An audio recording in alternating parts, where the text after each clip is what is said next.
참참참 부르시고 우리 가기 시작합니다. 참참참 비으시 예수의 사랑 안에서 주님의 십자가 따라 생명을 바치겠느냐. 복음의 불길 오른다 다같이 일어나거라. 영광의 주님의 나라 다같이 참배하여라. 성령의 성령을게 성령을이야 성령의 성령을게 성령을이야. 멈춰라 세상 만방에 어디냐 성령의 불길. 성령의 성령을게 성령을이야 성령의 성령을게 성령을이야. 멈춰라 세상 만방에 어디냐 성령의 불길. 아멘.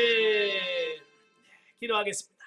은혜로우신 아버지 감사합니다. 오늘도 귀한 시간을 허락하시고 우리 수리자 과정을 같이 나눌 수 있도록 은혜 주셔서 감사합니다. 오늘 사도행전 19장의 말씀을 같이 나눌 때 성령께서 우리 지각을 열으시고 하나님 우리 눈을 열으시고 우리 귀를 열어주셔서 깨달아지고 보아지고 들려지는 귀한 역사가 있도록 도와주옵소서. 시종을 주님께 맡겨오며 예수님의 이름으로 감사하며 기도합나이다. 아멘.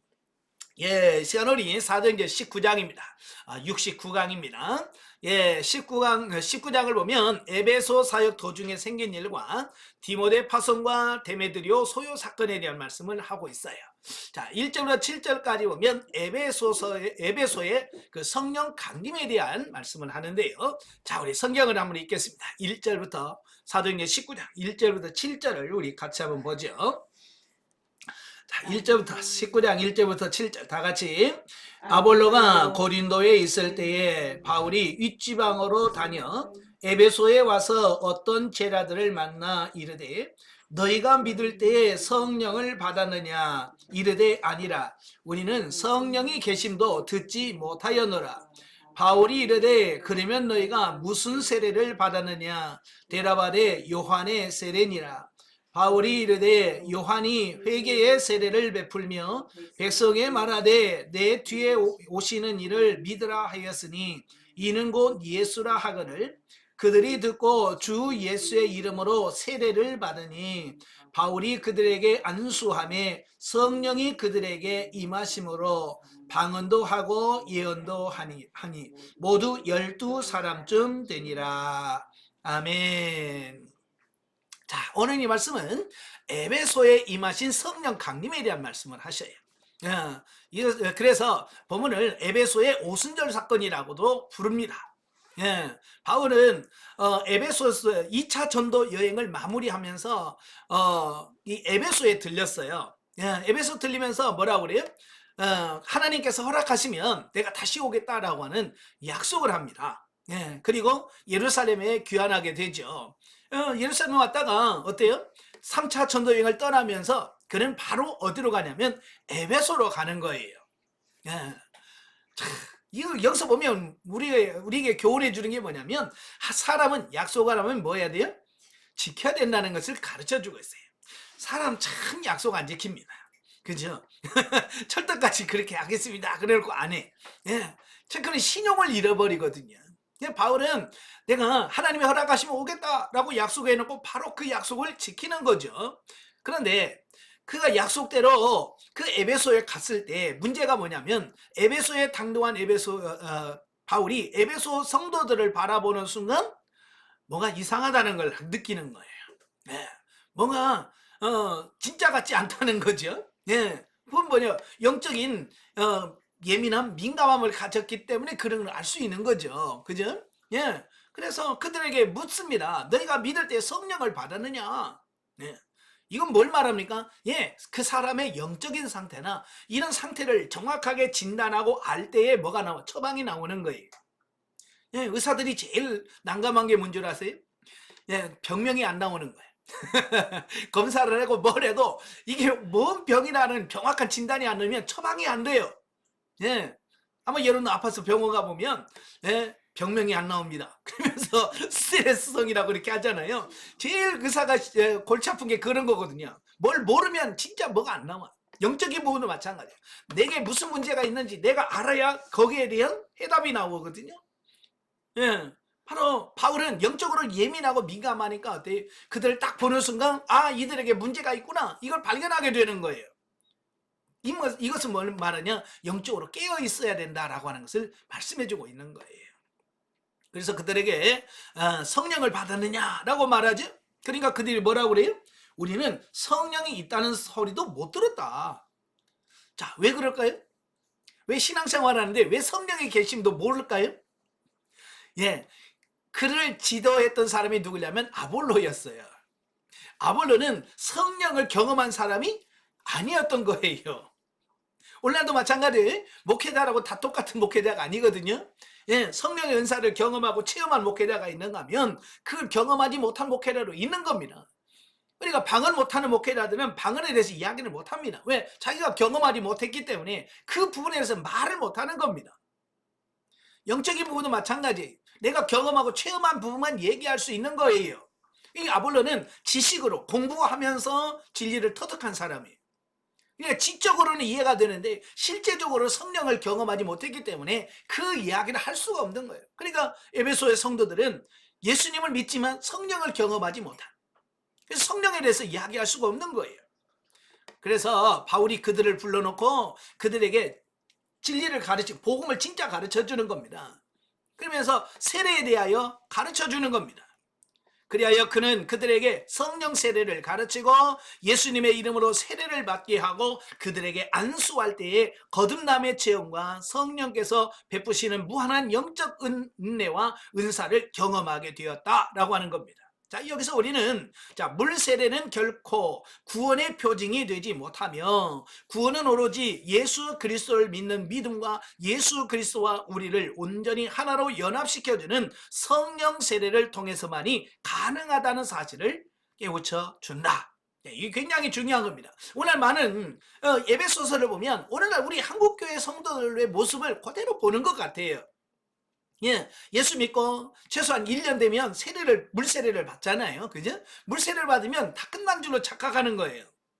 예, 어찌 보면 물세례는 내가 예수 그리스도를 믿고 회개하고 내가 예수님을 나의 구주 영접합니다. 거기서 머무는 거거든요. 그 뒤로 뭐 해야 돼요? 예, 성령을 경험하고 체험하는 성령 세례로 가야 돼요. 근데 오늘 이 물세례 받음으로 다 끝났다라고 생각한다는 말입니다. 예, 오늘도 마찬가지 우리가 성령 충만 받으셔야 돼. 예, 성령 세례까지 가서야 진짜 우리가 신앙생활할 수 있다라고 하는 겁니다.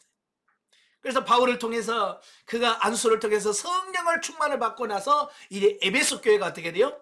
부흥하는 역사가 일어났다라는 겁니다. 자, 그다음에 이제 8절부터 20절까지 보시면 바울의 전반적인 사역과 에베소인들의 회개에 대한 말씀이 나옵니다. 자, 8절부터 20절까지 같이 보죠. 자, 바울이 회당에 들어가 석 달 동안 담대히 하나님 나라에 관하여 강론하며 권면하되 어떤 사람들의 마음이 굳어 순종하지 않고 무리 앞에서 이 도를 비방하거늘 바울이 그들을 떠나 제자들을 따로 세우고 두란노 서원에서 날마다 강론하니라. 2해 동안 이같이 하니 아시아에 사는 유대인이나 헬라인이 다 주의 말씀을 듣더라. 하나님이 바울의 손으로 놀라운 능력을 행하게 하시니 심지어 사람들이 바울의 몸에서 손수건이나 앞치마를 가려다가 병든 사람에게 얹으면 그 병이 떠나고 악기도 나가더라. 이에 돌아다니며 마술하는 어떤 유대인들이 시험 삼아 악기 들린 자들에게 주 예수의 이름으로 불러 말하되 내가 바울이 전파하는 예수를 의지하여 너희에게 명하노라 하더라. 유대의 한 제사장 스게와의 7 아들도 이 일을 행하더니 악기가 대답하여 이르되 내가 예수도 알고 바울도 알거니와 너희는 누구냐 하며 악기 들린 사람이 그들에게 뛰어올라 눌러 이기니 그들이 상하여 벗은 몸으로 그 집에서 도망하는지라. 에베소에 사는 유대인들과 헬라인들이 다 이 일을 듣고 두려워하며 주 예수의 이름을 높이고 믿는 사람들이 와서 자복하여 행한 일을 알리며 또 마술을 행하던 많은 사람이 그 책을 모아가지고 와서 모든 사람 앞에서 불사르니 그 책값을 계산한 즉은 5만이나 되더라. 이와 같이 주의 말씀이 힘이 있어 흥왕하여 세력을 얻으니라. 아멘.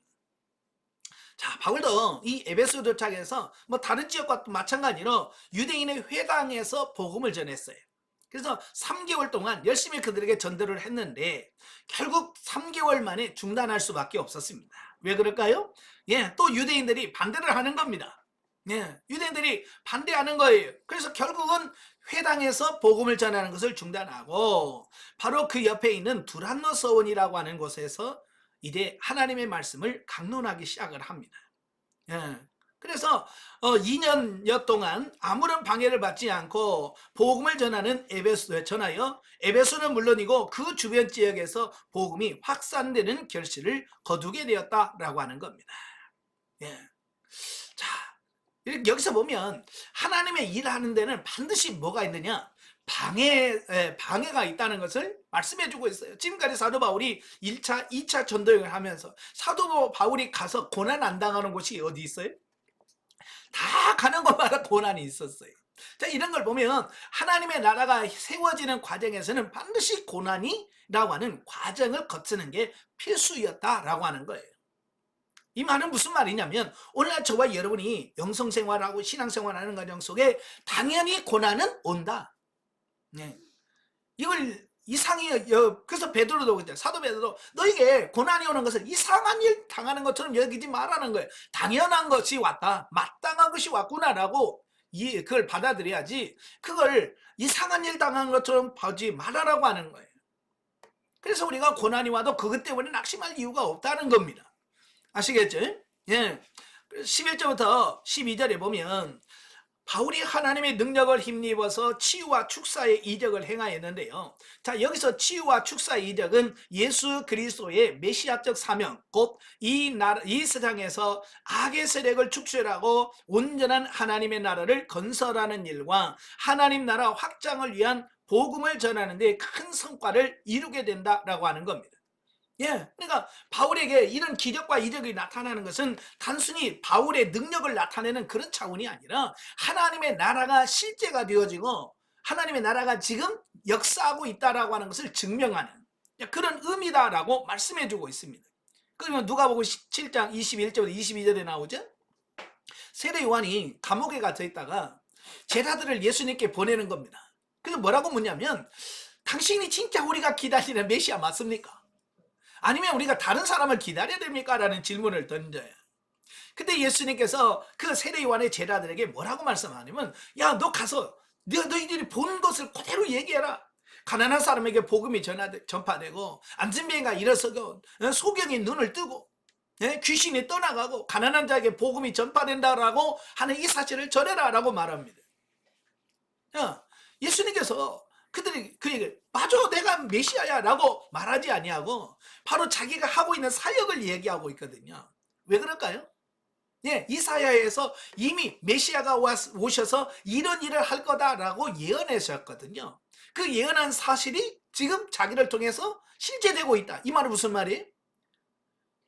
지금 맞아 내가 메시아 맞아. 이사야 선자가 예언한 그 메시아가 맞아라고 하는 뜻이거든요. 자, 이건 무슨 말씀이냐? 하나님의 나라는요 정체된 나라가 아니에요. 하나님의 나라는 역동적이란 말이에요. 살아요. 생동적이란 말이에요. 움직인다 그 말이에요. 그래서 이런 역사가 살아있는 역사들이 나타난다라고 하는 겁니다. 예, 오늘 우리도 마찬가지예요. 오늘 우리 한국교회가 너무 정체되어 있어요. 왜? 성령의 사역을 부정하거든요. 이제 기적은 없다. 예? 은사도 사라졌다라고 믿으니까 교회에서 어때요? 교회다운 모습이 나옵니까? 안 나오죠. 성령의 역사가 멈추면요 교회다운 교회라고 할 수가 없는 거예요. 초대교회 오세요. 성령의 능력 역사가요 아주 자연스럽게 나타났어요. 오늘 우리 한국교회도요 이런 성령의 역사가 어찌 보면 자연스럽게 나타나야 돼요. 여러분의 교회도 이런 역사가 일어나길 바라요. 자, 13절 20절까지 보면 스게와의 그 7 아들들이 그 어리석은 모습을 보여주는 부분으로 당시 에베소에서는요, 주술사나 마술사들이 악령을 내쫓는 목적으로 여러 신적 권위가 있다고 생각하는 이의 이름을 사용하여 주문하는 일이 매우 흔했다라고 하는 겁니다.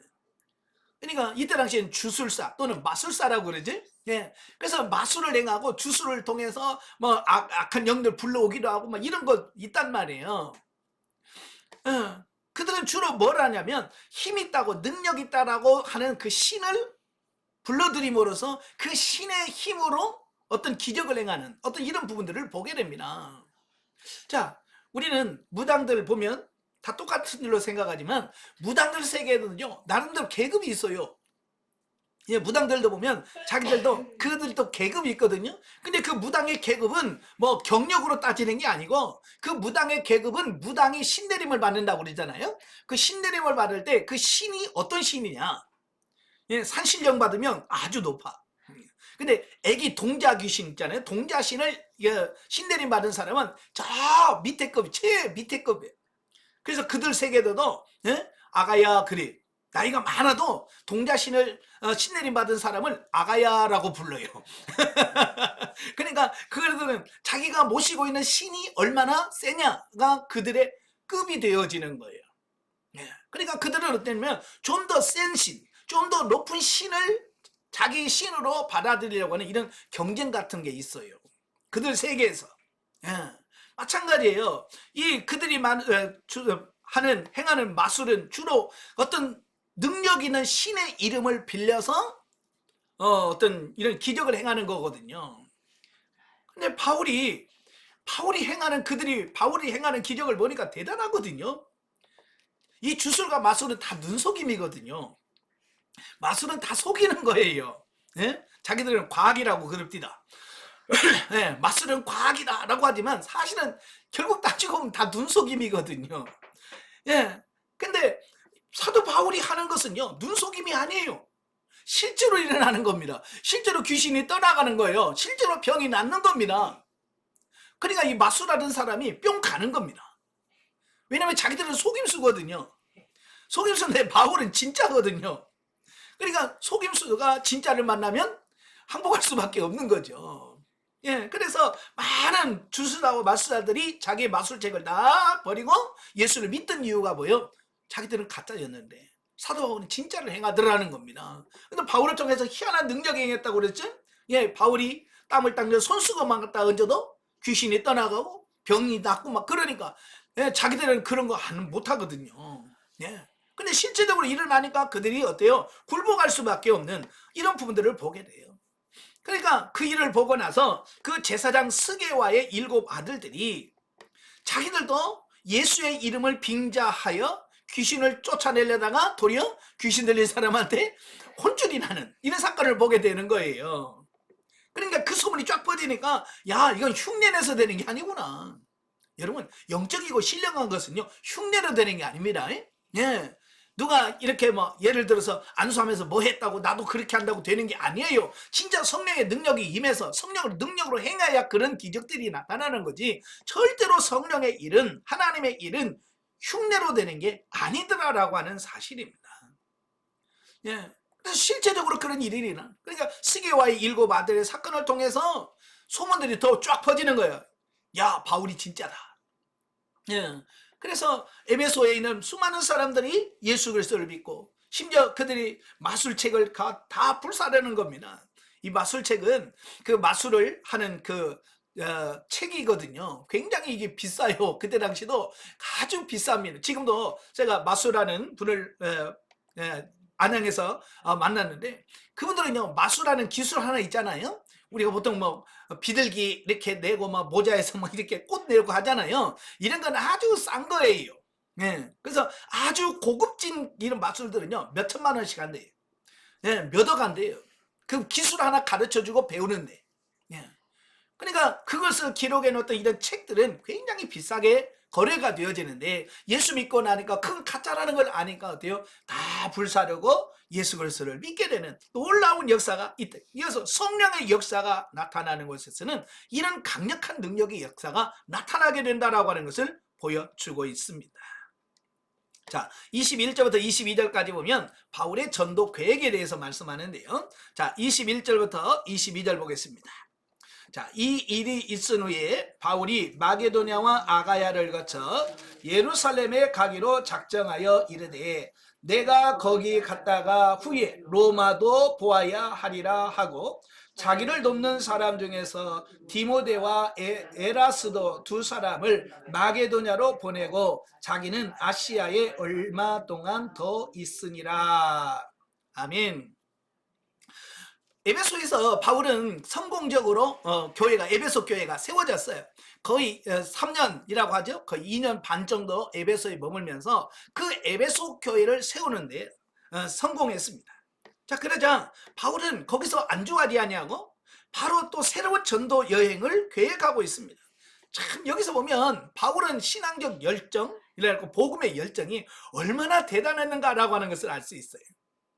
저도 목회를 하고 있습니다만은 만약에 제가 처음 목회해가지고 부흥하고 성장해서 지금 막 몇천 명, 몇만 명이 됐다면 제가 전주에 왔겠어요? 안 왔겠어요? 안 오죠. 사람들은요 성공하면 안주하는 거예요. 거기서 야 내가 이제 평생 동안 여기서 연금 받고 막 그냥 나중에 원로 목사 돼서 이렇게 편안하게 나 목회하려고 그러지 누가 개척하려고 누가 하겠습니까? 자기 이루는 거 놓고. 그렇죠? 근데 바울은 그러지 않았다는 거예요. 이제 에베소 교회가 2년 반 동안 돼서 어느 정도 안정이 되니까 이제 거기를 떠나서 새로운 다시 복음을 전할 계획을 또 세우는 겁니다. 참 이걸 보면 이 바울의 그 열정, 도전정신, 오늘 우리 성도들을 보면요 이런 도전정신이 없어요. 그죠? 그냥 교회에서 편안하고 안정되고 그러면 그냥 아이고 여기가 좋사오니 해서 아예 거기서 그냥 편안하게 신앙생활 하려고 하는 어떤 습성을 가지고 있다 그 말이에요.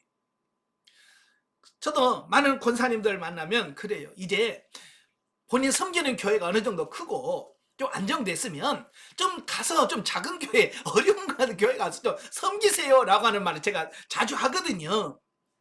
근데 아멘하고 듣는 사람이 없더라고요. 전부 다. 예?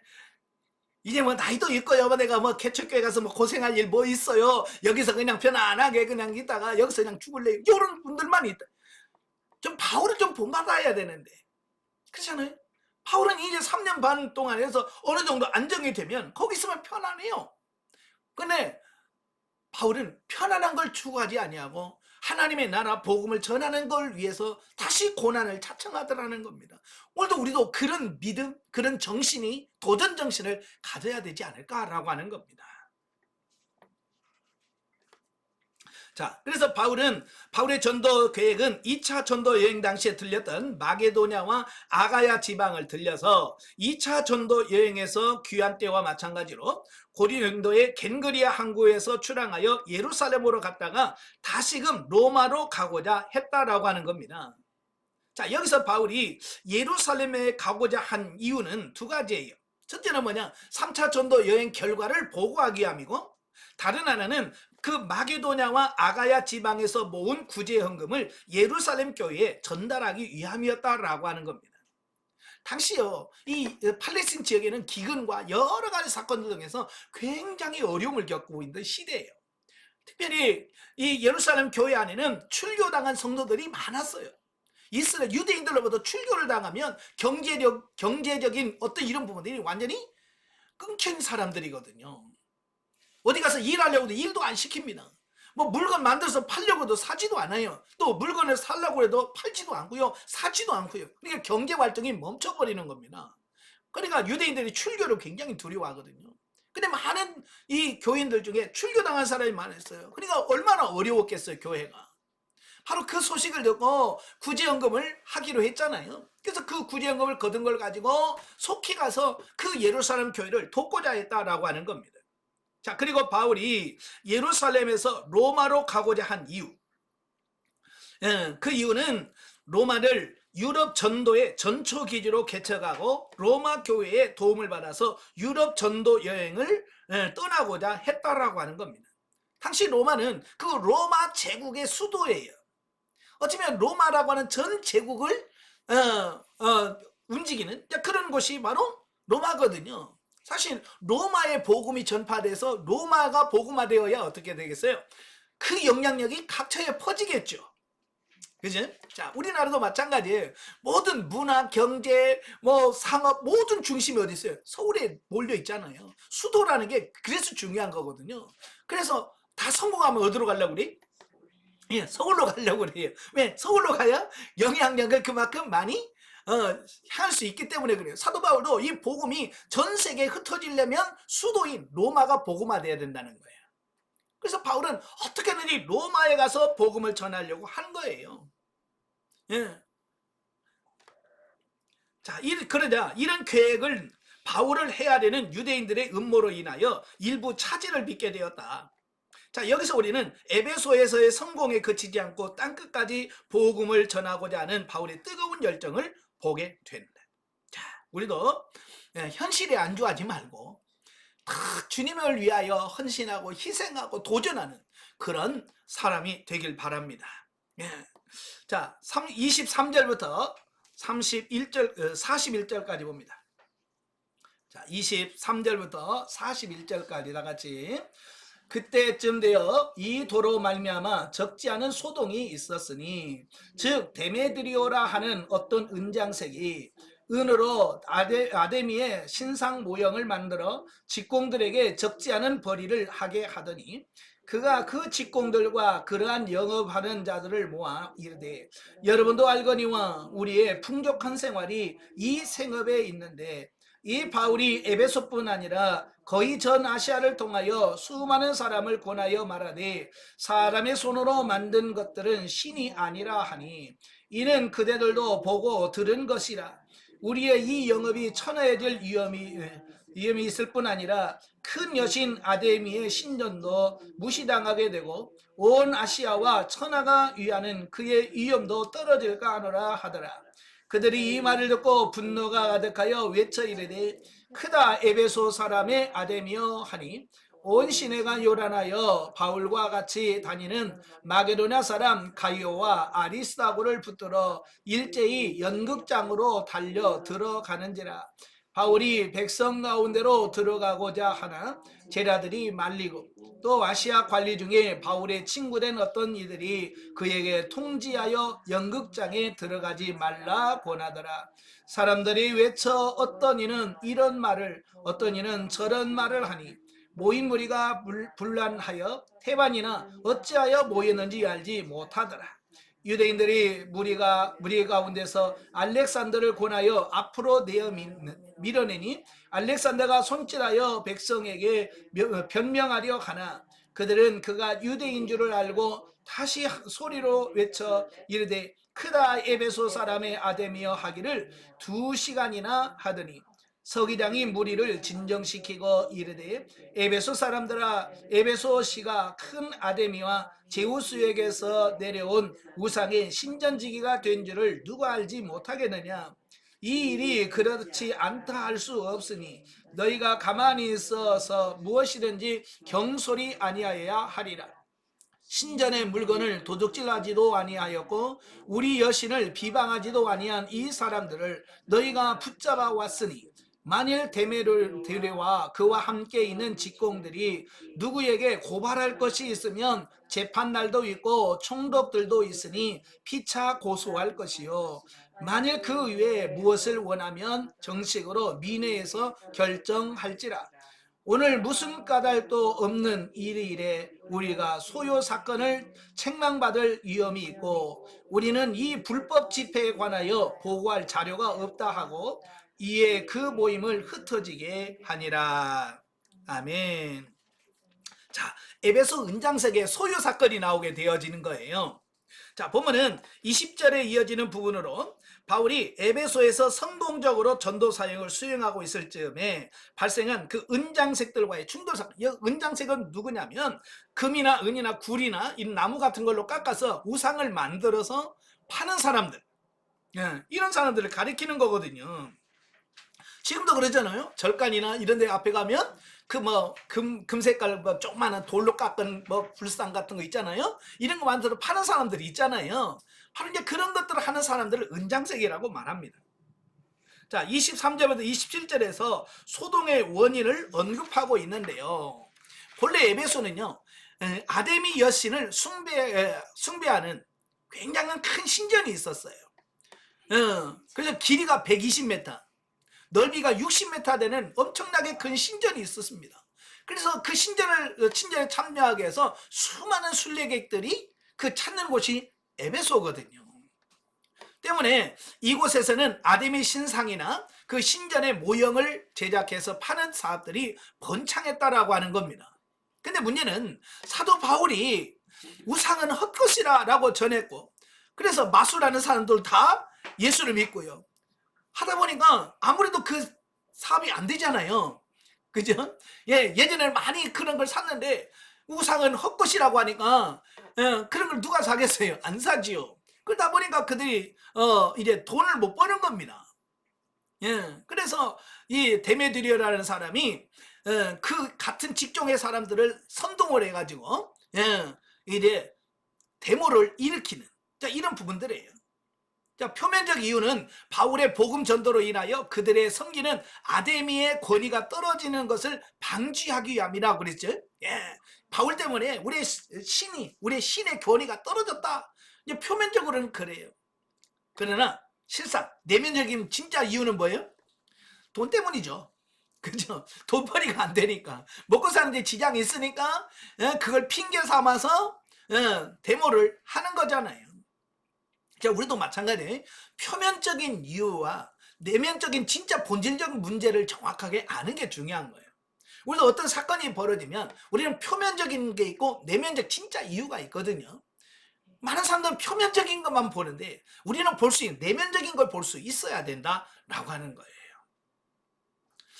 자, 28절 34절에 보면 데메드리오의 선동으로 흥분한 은장색들과 그 군정들은 바울과 같이 다니던 그 가이오와 아리스타고를 잡아서 연극장으로 끌고 갔습니다.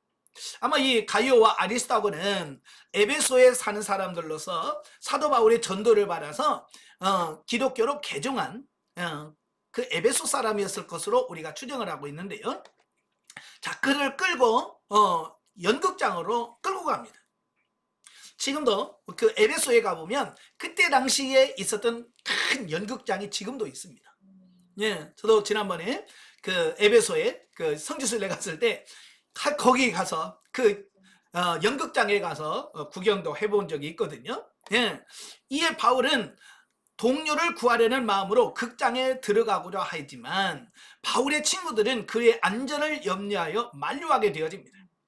바울은 자기 때문에 어때요? 그 사람들이 괜히 붙들려서 곤욕을 당하잖아요. 그러니까 그들을 건질 목적으로 가고자 하는데 지금 그들은 흥분돼 있잖아요. 흥분돼 있는 사람들을 가봐야 그게 제대로 되겠습니까? 그래서 사람들이 만류를 하죠.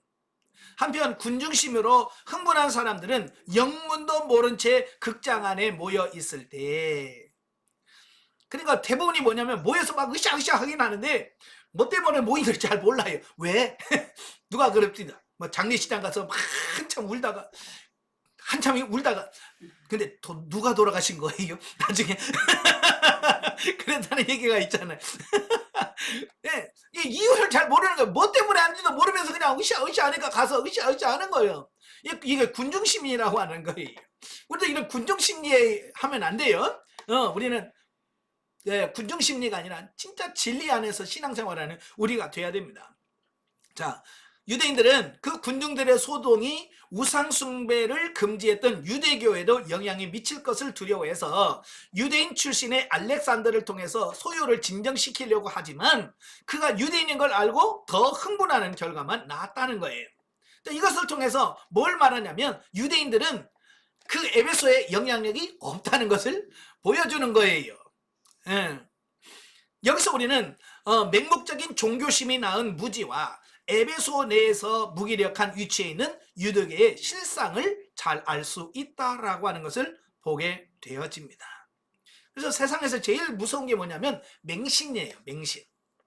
우리가 신앙생활하면서 정말 우리는 맹신하면 안 됩니다. 무조건 믿어. 이건 굉장히 위험한 거예요.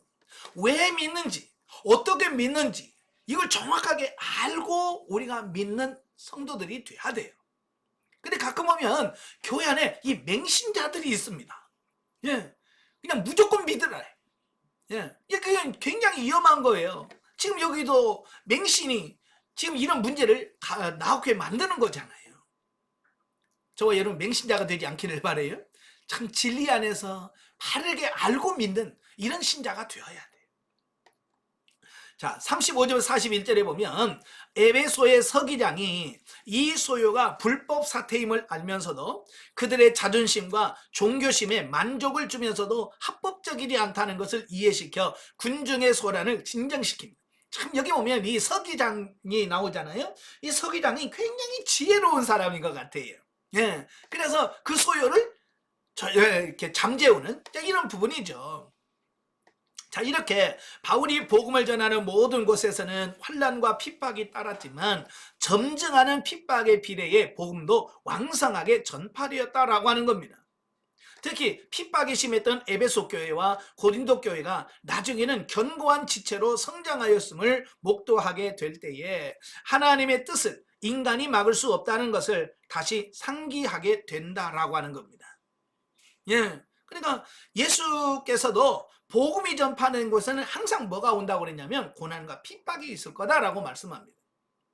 그런데 그 고난과 핍박이 교회를 허무는 게 아니라 도리어 그 고난과 핍박이 교회를 더 견고하게 만든다라고 말씀하고 있거든요. 오늘날도 마찬가지인 것 같아요. 서방 세계 유럽 교회가 지금은 거의 피폐하다시피 했잖아요. 왜 그럴까요? 예, 중세 이후에 기독교를 핍박하는 세력이 거의 없었어요. 그죠? 기독교를 핍박하는 세계가 없었어요. 그러니까 어찌보면 우리는 핍박이 없이 참 평화롭게 신앙생활하면 잘 될 것 같은데 도리어 무너지더라는 거예요. 오늘 우리 한국교회도 마찬가지예요. 우리 처음 복음이 들어왔을 때부터 시작해서 일제시대에 엄청난 핍박이 있었습니다. 교회가. 그죠? 또 6.25 때 엄청나게 핍박을 당했고요. 많은 사람들이 순교를 당할 만큼 우리 한국교회가 굉장히 어려웠어요. 우리나라가요, 그렇게 급속도로 성장할 수 있었던 비결이 바로 일제시대와 6.25 때의 핍박이 있었던 결과라는 거예요. 그러나 6.25 끝나고 나서 어때요? 기독교에 핍박이 있었습니까? 없었잖아요. 그래서 교회가 급속도로 성장했는데 너무 편하다 보니까 어때요? 이제 스스로 무너지는 거예요. 그래서 우리가 너무 편하기 위해서 기도하지 말라는 거예요. 적당한 긴장, 적당한 고난이 우리로 하여금 성장하게 하는 영양분이 된다는 것을 기억하시고요. 너무 편하게 해달라고만 기도하지 않기를 바라요. 아시겠죠? 예. 영적 예를 보죠. 자, 영적 예를 보면 예수 그리스도의 이름으로 능력을 행하는 바울을 보고 어떤 마술사가 예수의 이름을 도용하여 귀신을 쫓으려 하다가 도리어 귀신에게 봉변당하는 사건이 발생하게 되죠. 자, 여기서 우리는 예수님의 이름은 그 자체가 능력이지만 능력을 행하기 위한 도구로 예수님의 이름을 사용해서는 안 된다는 것을 배울 수 있다. 예, 예수님 이름 자체가 능력입니다. 예? 사도 베드로도 사도행전 3장에 보면 그 안진뱅이를 일으킬 때 뭐라 그래? 내가 나사렛 예수를 명하노니 일어나 걸으라 그랬잖아요. 예, 바울도 사도행전 16장에서 빌립보에서 귀신 들린 여종을 쫓아낼 때 뭐라 그래? 나사렛 예수를 명하노니 귀신아 나가라 그럴 때는, 그러니까 예수의 이름으로 귀신을 쫓아낼 수 있는 능력이 예수의 이름 옆에 있습니다. 그렇다고 해서 그걸 함부로 사용해도 되냐? 아니란 말이에요. 예. 또 흉내낸다고 되는 것은 아니라는 말입니다. 단순히 예수님의 이름을 도구로 사용하면 안 된다라고 하는 거예요. 그래서 성령의 능력은 예수님의 이름을 통해서 나타나지만 인간의 욕망을 채우기 위하여 능력을 행사하는 분이 아니라는 사실을 알아야 된다. 그래서 우리가 능력을 받았다 할지라도 내 개인의 어떤 능력, 영광이나 내 자신을 위해서 쓰는 것이 아니라 정말 하나님의 나라와 그 영광을 위하여 사용하는 그런 사람이 돼야 된다라고 하는 것을 말씀해 주고 있습니다. 자, 마지막 결론으로 성경 계시 발전사적 이해를 보도록 하겠습니다. 자, 오늘은 이제 물 세례와 성령 세례에 대해서 같이 나눠보려고 그래요. 자, 세례라고 하는 말이 나오는데요. 자, 세례라고 하는 말은 신약 성경에만 나오는 용어입니다. 구약에서는 세례라는 말이 안 나와요. 예, 딱 신약 성경 넘어오면서부터 세례라고 하는 말이 나오는데요. 이 말은 몸을 물에 담그거나 물로 씻어서 베푸는 거룩한 의식으로 죄를 씻어줌 또는 삶이 완전히 변화됨 등의 의미를 상징적으로 표현했다라고 하는 겁니다. 예, 그러니까 죄 씻음, 깨끗하게 됐다라고 하는 것을 보여주는 어떤 의식을 세례라고 한다라고 하는 겁니다. 예, 그러니까 세례 받는다고 해서 끝나는 게 아니라는 거예요. 예, 그것은 하나의 상징적인 표현일 뿐이에요. 그래서 헬라어로 밥티조라고 합니다. 그런데 이 세례는 어디서부터 나온 걸까라는 거예요. 이 세례는 어디서부터 출발하느냐? 예, 구약에서 세례라는 말이 안 나온다고 그랬죠. 예, 세례라는 말은 안 나오지만 구약에서 이미 제사장들의 제사 의식에서부터 비롯되어서 나온 거예요. 예, 그러니까 이 구약에 그 성막을 지으라고 말씀하지 하나님께서 성막을 만들라고 하시면서 성막 기구 중에 하나가 뭐냐면 물두멍이에요. 예, 물두멍은 물을 담아놓는 큰 놋대야를 말합니다. 예, 큰 물 대야를 만들었고 거기다 물을 가득 채워 놓습니다. 그래서 이 성전에서 그 번제단에서 제물을 잡아요. 그러면서 피도 튀고 손발이 더러워지겠죠. 자, 그럴 때 이 성소에 들어갈 때 반드시 그 물두멍에서 손과 발과 몸을 씻고 깨끗하게 하고 나서 성소에 들어가라. 예. 그래서 항상 이 물두멍에는 물을 가득 채워놔서 더럽혀진 중간중간에, 예, 제사를 집전하는 중간중간에 더러워지면 손과 발을 깨끗이 씻어준다는 겁니다. 바로 여기서부터 세례가 출발하는 겁니다. 그래서 세례라고 하는 말은 더러워진 것을 씻는다, 그런 의미를 갖고 있습니다. 예, 그래서 후에 신약 성경에 세례 요한이 출현함으로써 세례라고 하는 말이 전면에 등장을 하게 되어집니다. 예, 그러니까 이 예수님 이전에도 이미 세례 의식이라는 게 있었어요. 예, 그래서 이제 우리가 예수님 당시에 그 유대의 종파들 중에 크게 세 파가 있어요. 사두개파, 바리새파, 그 다음에 에세네파라고. 예, 에세네파라고 하는 말은 성경에 잘 안 나와요. 안 나오지만 그때 예수님 당시에 이 에세네파가 있었는데 이 에세네파에서는 왜 등장을 안 하냐면 거의 저 산속에서 공동체 생활을 했어요. 여러분 쿰난 공동체라고 아시죠? 쿰난 공동체라고. 바로 여리고 위쪽에 보면 산 위에 보면 큰 예전에 그들이 살았던 쿰난 공동체의 그 유적지가 지금도 있습니다. 그래서 성지순례 가면 항상 거기 가거든요. 저도 2번 가봤어요. 자, 거기 가면 예전에 그 SNF파들이 모여서 공동체 생활했던 지역이 있습니다. 거기 가면 특징이 하나가 있는데 뭐냐면 예배처소 안에 정결탕이라고 하는, 우리나라로 하던 목욕탕 같은 게 있어요. 이런 목욕탕, 물을 가득 담아놓고 거기서 몸을 씻는 장소로서 정결탕이라고 하는 그 구조가 지금도 이렇게 보면 아, 요게 그거구나라고 알 수 있을 만큼 그게 있습니다. 예. 그래서 거기서 그들은 몸을 씻고 세례를 베푸는 이런 부분들을 보게 되고요. 초대교회에서도 그 비잔틴 교회에 보면 항상 교회 안에 뭐가 있었냐면 세례탕이 있습니다. 예, 그 강대상 옆에 보면 이런 지금으로 욕조 같은 게 있어서 거기서 세례를 베풀고 이렇게 하는 그 물 담아놓는 이런 기구들이 지금도 있다는 것을 보게 되죠. 그래서 이 세례 요한도 바로 SNF파 출신이거든요. 예, 사도 바울도 세례 요한이 SNF파 출신이기 때문에 그가 세례에 대한 부분을 알고 있었던 거예요. 그래서 예수님이 오시기 전에 그가 요단강에서 많은 사람들에게 회개를 선포하고 그들에게 세례를 베풀었다라고 하는 것을 보게 되어집니다. 예. 자, 그래서 이 세례라고 하는 말이 제일 먼저 나오는 게 마태복음 3장이죠. 자, 보겠습니다. 마태복음 3장. 성경에 세례가 제일 먼저 나온 게 마태복음 3장 1절부터 12절이에요.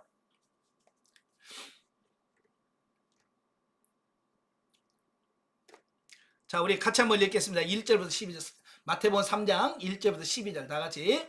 그때에 세례 요한이 이르러 유대 광야에서 전파하여 말하되 회개하라 천국이 가까이 왔느니라 하였으니 그는 선지자 이사야를 통하여 말씀하신 자라 일렀으니 광야에 지는 자의 소리가 있어 이르되 너희는 주의 길을 준비하라 그가 오실 길을 곧게 하라 하였느니라.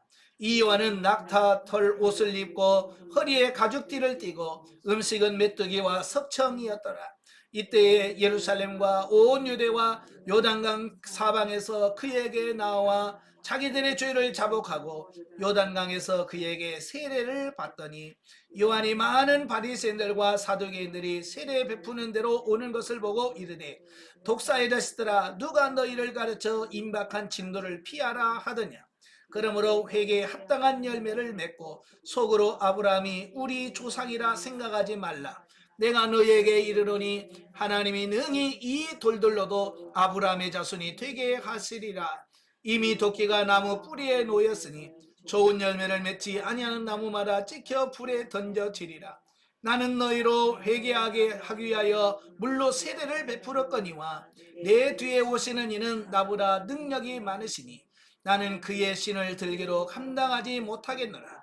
그는 성령과 불로 너희에게 세례를 베푸실 것이요 손에 키를 들고 자기의 타작마당에 정하게 하사 알곡을 모아 콧간에 들이고 쭉정이는 꺼지지 않는 불에 태우시리라. 아멘. 자, 세례 요한이 그가 예수님이 오시는 길을 예비하기 위해서 뭐냐면 요단강에서 뭘 베풀었느냐, 세례를 베풀었다라고 하는 것을 보게 되어집니다.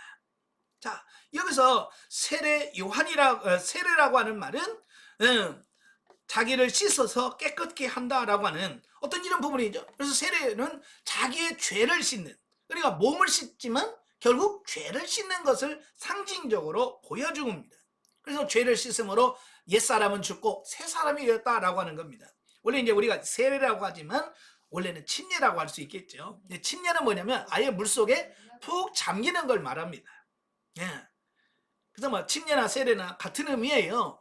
그래서 기왕이면 우리가 침례를 하면 굉장히 좋겠죠. 왜냐면 그 원칙적이니까 원래. 그러니까 그러나 이제 시대가 오래 지나가면서 그 교회 안에서 이렇게 물에 잠기는 것을 하는 게 쉽지만 않아요.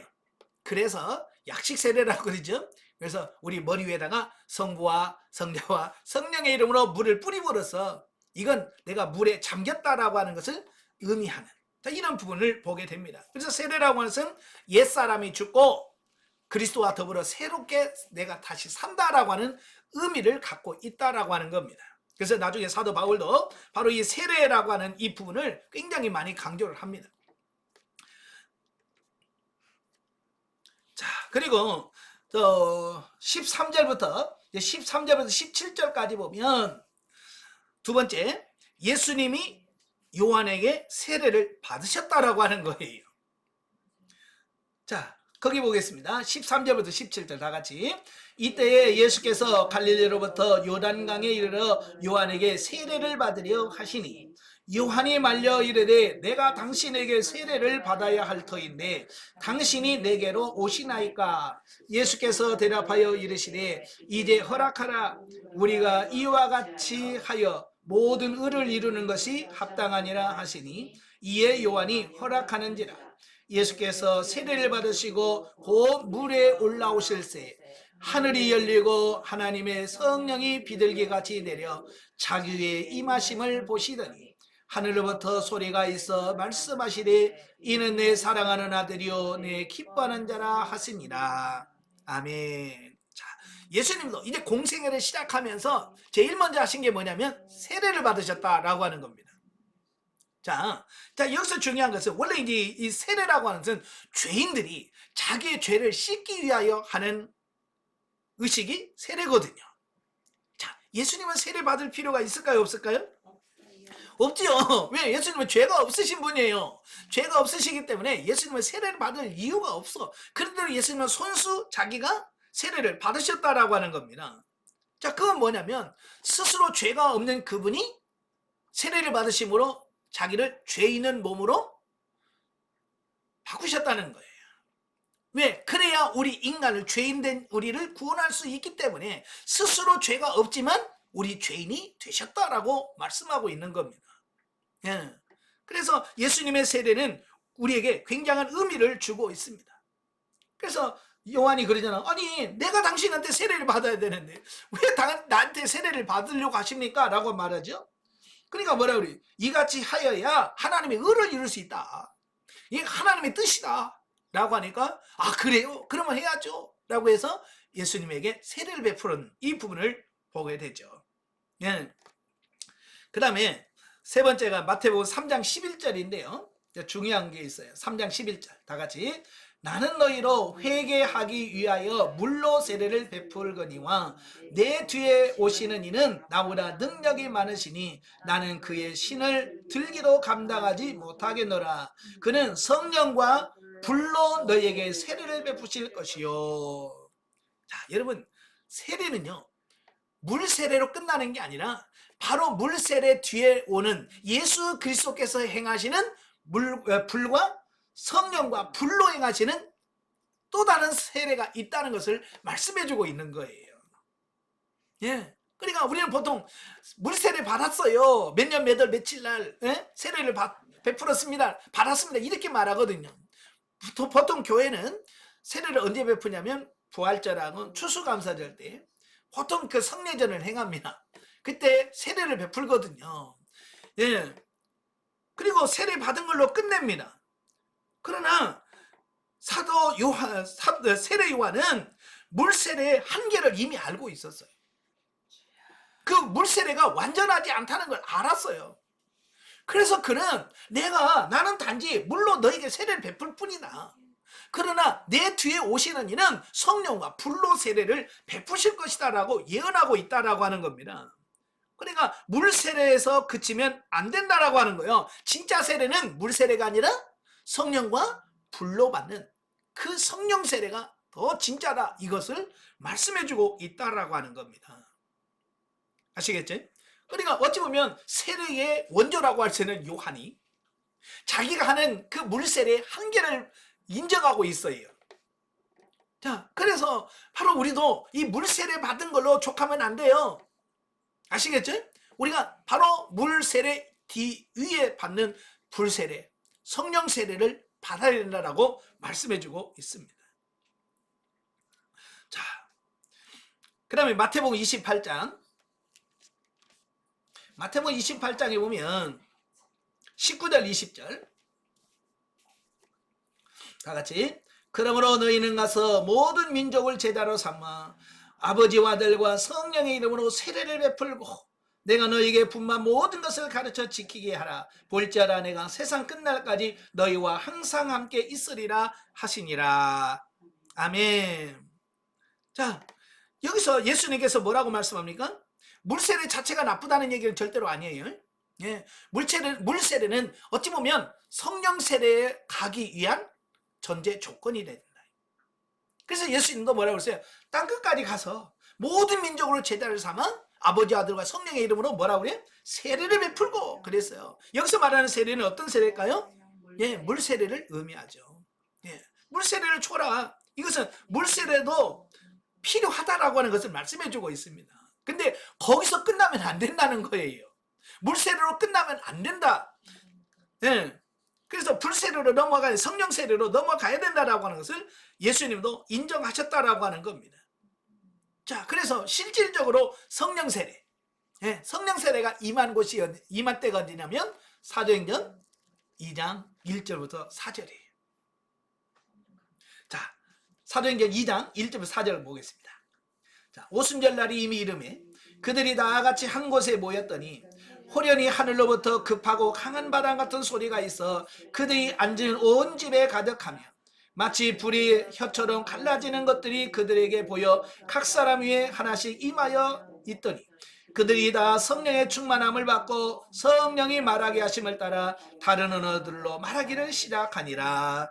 아멘. 바로 그 세례 요한이 예언했던 그 불과 성령과 불로 세례를 받으리라 했던 그 성령 세례가 실제적으로 이 역사 속에 실제화된 게 어디냐면 오순절 성령 강림이었다라고 하는 사실이에요. 예, 그래서 이 바로 이 성령 세례를 받고 나니까 어때요? 사람들이 완전히 새로워지기 시작했어. 변화되기 시작했습니다. 예. 물 세례를 통해서 변화가 안 됐던 사람이 바로 이 성령 세례를 통해서 변화되었다라고 하는 사실입니다. 예. 오늘날도 마찬가지예요. 성령 세례를 받아야만 우리 사람이 진정으로 바뀌어질 수 있다는 것을 말씀해 주고 있습니다. 자, 그 예가 오늘 본문 말씀이죠. 19장 1절부터 7절. 자, 아까 읽으셨으니까.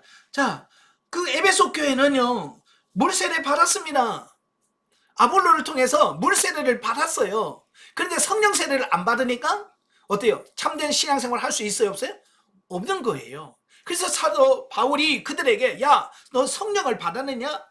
그러니까 그들이 성령이 있다는 사실을 몰랐다. 예, 라고 하니까 그 진리를 설명해 주고, 예? 성령으로 예수 이름으로 세례를 받고 성령을 받아야 된다라고 말합니다. 그래서 그들이 세례를 받고 물세례를 받았죠.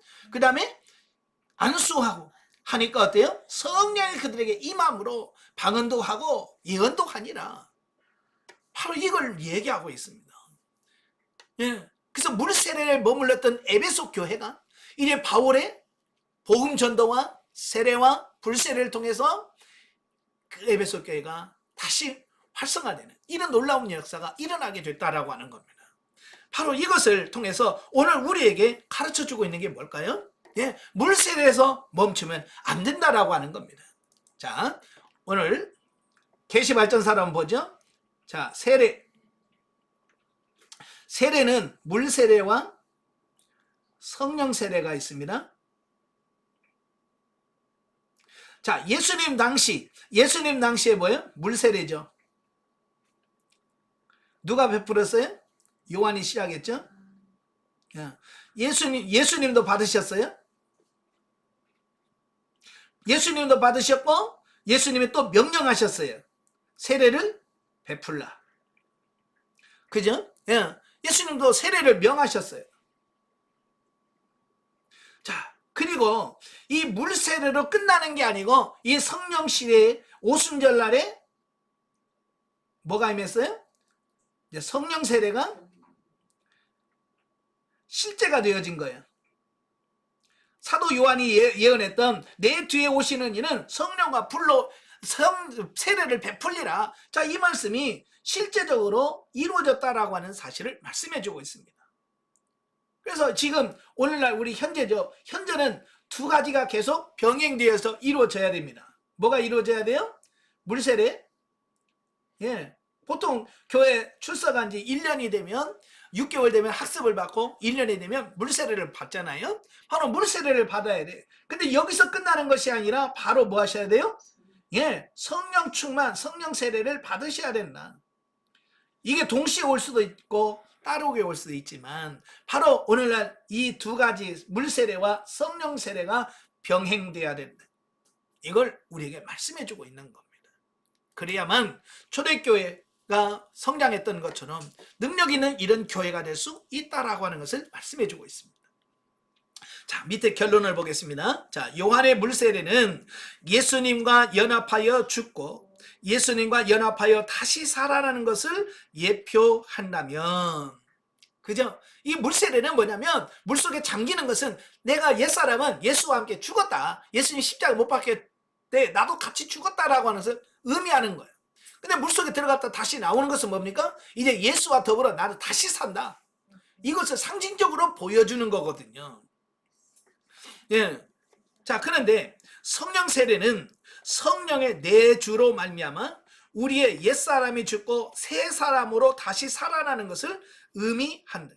근데 이건 상징이 아니라 실제라고 하는 거예요. 그러니까 세례는 상징적인 것이지만 이 성령 세례는 실제라는 거예요. 그래서 실제로 성령 세례를 받으면 옛사람이 어때요? 죽어요. 그죠? 옛 자아가 죽어요. 그리고 새로운 삶이 시작이 돼요. 그게 변화가 되는 거예요. 그래서 오순절 성령 강림을 경험한 제자들이 어떻게 됩니까? 확 변하잖아요. 대표적인 인물이 베드로잖아요. 예? 예수 모른다고 부인했던, 3번이나 부인한 베드로도 이제는 담대하게 예수님을 전하는 사람으로 바뀌어야 되잖아요. 이렇게 성령 세례를 받으면 실제적인 변화가 일어난다. 예, 이것을 우리에게 말씀해 주고 있는 겁니다. 그래서 물 세례로 받는 것으로 만족하지 말고 이제 우리가 성령 세례를 받아야 된다. 그 얘기를 하고 있는 거예요. 근데 오늘날 우리 한국교회 보면 대부다수가 어때요? 물 세례로 만족해버리는 겁니다. 나 세례 받았어요. 예, 물세례 받았어요 라고 거기서 안주해 버린단 말이에요. 이제는 거기에 안주하지 말고 이제는 그 다음 단계인 성령 세례로 나아가서 성령에 붙들려서 성령을 따라 행함으로 실질적으로 베드로가 변화된 것처럼 우리도 그렇게 변화돼야 돼요.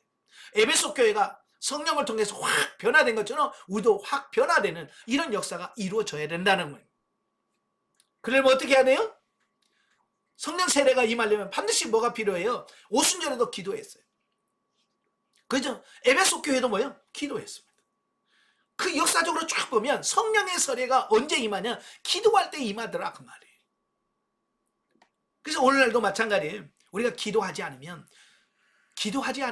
이 성령 세례, 성령의 충만함이 일어날 수가 없다는 거예요. 그래서 저와 여러분들에게 제가 늘 기도해야 된다라고 강조하는 이유가 바로 기도해야 성령의 충만함이 우리에게 있어서 성령에 붙들림 받는 그런 삶을 살 수가 있기 때문에 기도하라고 말씀하는 겁니다. 기도하시고 성령 충만하시고 승리하시기를 주님을 축원합니다. 네, 기도하겠습니다. 은혜로우신 아버지 감사합니다. 오늘 말씀을 통해서 우리가 물 세례에서 멈추는 것이 아니고 이제 성령 세례로 나아가 성령에 충만하여 성령의 이끌림 받아 살아가는 우리가 되기를 원합니다. 하나님, 오순절에 성령이 임한 것처럼 에베소에 성령 충만이 임한 것처럼 우리 안에도 우리 이 땅에 있는 모든 교회가 성령에 충만하여 이 마지막 시대에 하나님의 뜻을 온전히 이룰 수 있는 놀라운 은혜가 있도록 주님 도와 주시옵소서. 예수님의 이름으로 감사하며 기도합나이다. 아멘. 하나님께 드립니다.